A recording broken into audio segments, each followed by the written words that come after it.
Telugu matrimony ఆషాఢం offer. ఆషాఢం full గా free. Life తో race లో వెనుకబడిపోయిన లెజెండరీ డైరెక్టర్ మణిరత్నం మళ్ళీ ఫామ్ లోకి వస్తారా?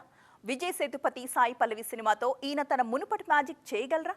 విజయ్ సేతుపతి సరికొత్తగా కనిపిస్తున్న ఈ రొమాంటిక్ డ్రామా ఎలా ఉండబోతోంది? షూటింగ్ మొదలు కాకముందే నెట్ఫ్లిక్స్ ఓటీటీ రైట్స్ కొనడానికి కారణం ఏంటి? ఎన్ని రోజుల్లో షూట్ పూర్తి చేయాలని మణిరత్నం ప్లాన్ చేస్తున్నారు? ఫుల్ డీటెయిల్స్ ఈ స్టోరీలో. మణిరత్నం కొత్త సినిమా షూటింగ్ కోల్కతాలో మొదలైంది. విజయ్ సేతుపతి సాయి పల్లవి జంటగా వస్తున్న ఈ రొమాంటిక్ డ్రామాపై అంచనాలు బాగానే ఉన్నాయి. సాయి పల్లవికి మణితో వర్క్ చేయడం తొలిసారి కాగా, విజయ్ సేతుపతి గతంలోనే నవాబ్లో ఈ లెజెండరీ దర్శకుడితో కలిసి పనిచేశారు.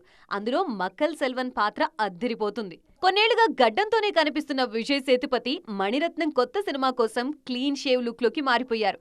మద్రాస్ టాకీస్, లైకా ప్రొడక్షన్స్ సంయుక్తంగా నిర్మిస్తున్న ఈ లవ్ స్టోరీని కోల్కతాతో పాటు విశాఖపట్నం, పుదుచ్చేరిలో చిత్రీకరించనున్నారు మణి. కంట్రోల్ బడ్జెట్ తో కేవలం 60 రోజుల్లోనే ఈ సినిమా షూటింగ్ మొత్తం పూర్తి చేయాలని మణిరత్నం పక్కాగా ప్లాన్ చేసుకున్నారు. గతేడాది తగ్ లైఫ్ సినిమాతో బాక్సాఫీస్ దగ్గర ఊహించని పరాజయాన్ని మూటగట్టుకున్నారు మణిరత్నం. అందుకే విజయ్ సేతుపతి సినిమాతో ఎలాగైనా సాలిడ్ కంబ్యాక్ ఇవ్వాలని కసిగా ఉన్నారు. ఆస్కార్ విన్నర్ ఏఆర్ రెహమాన్ సంగీతం అందిస్తున్న ఈ ప్రాజెక్ట్ ఓటీటీ హక్కుల్ని నెట్ఫ్లిక్స్ షూట్ కి ముందే దక్కించుకుంది. మరి ఈ లవ్ స్టోరీతో ఒకప్పటి మ్యాజికల్ మణిరత్నం మళ్ళీ కనిపిస్తారా? సో ఫ్రెండ్స్, తెలుగు మ్యాట్రిమోనీ ఆషాఢం ఆఫర్. ఆషాఢం ఫుల్ గా ఫ్రీ.